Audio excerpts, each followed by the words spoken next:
Good morning student, मैं रत्ती Srivastava crossword girls college से। बच्चों, प्रीवियस लेक्चर में मैंने आपको कृषि युग, पशुपालन युग और आखिरी युग के बारे में बताया था। आज का हमारा टॉपिक है हस्तशिल्प युग यानी कि हैंडीक्राफ्ट स्टेज। हस्तशिल्प उद्योग युग। हस्तशिल्प युग में कृषि कार्य के साथ साथ हस्त निर्मित वस्तुओं का निर्माण कार्य प्रारंभ हुआ। इससे समाज कई वर्गों में विभक्त हो गया। समाज में लुहार, सोनार, बढ़ई, मोची, दर्जी आदि वर्गों में व्यक्तियों का विभाजन होने लगा। व्यापार के विकास के साथ साथ यातायात के साधनों का भी विस्तार हुआ। लोग अपनी उत्पादित वस्तुओं को घोड़ों, बैलगाड़ियों आदि पर लादकर एक स्थान से दूसरे स्थान पर विक्रय के लिए ले जाने लगे। जनसंख्या वृद्धि एवं व्यक्तियों की आवश्यकताओं की वृद्धि के कारण सामाजिक चेतना बढ़ी।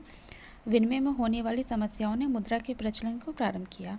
वस्तु विनिमय के साथ साथ मुद्रा विनिमय व्यवस्था का जन्म इस युग की सबसे बड़ी उपलब्धि रही। व्यापार के विस्तार के साथ साथ गांव से दूर नगर की स्थापना होने लगी। नगर में रहने वाले व्यक्तियों के बीच बाजार की स्थापना हुई।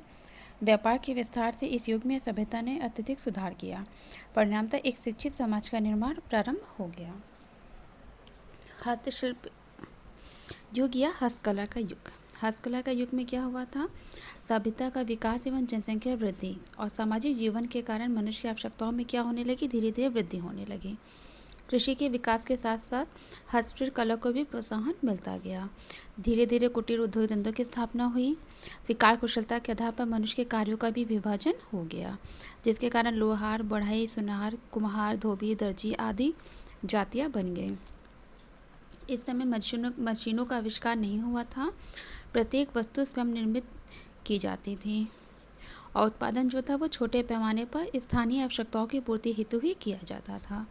लेकिन कुछ कार्यों में मनुष्य ने विशिष्टता प्राप्त कर ली थी और वस्तुओं को बनाने की कला को ही इसीलिए इसमें दस्तकारी कहा जाने लगा था।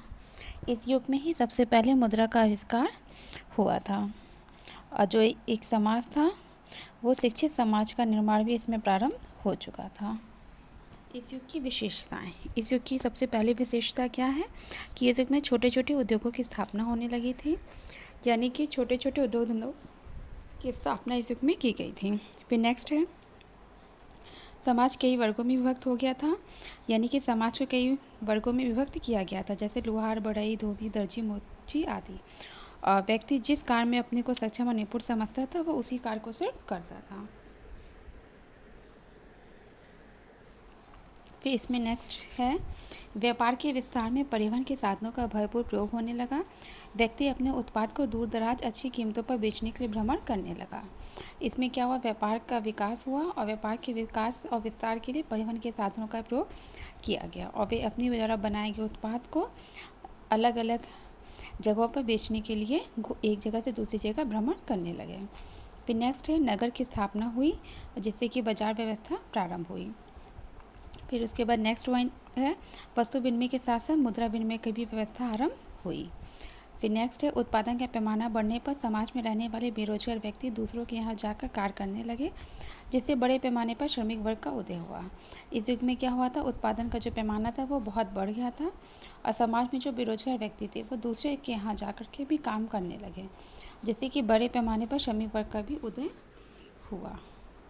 इसके बाद हमारा नेक्स्ट टॉपिक है गृह उद्योग युग, यानी कि डोमेस्टिक प्रोडक्शन स्टेज। इस युग में उत्पादन कार्य कुटीर एवं लघु उद्योगों के माध्यम से किया जाने लगा। व्यापार का पैमाना बड़े होने से व्यापारिक क्षेत्र में मध्यस्थ ने प्रवेश कर लिया।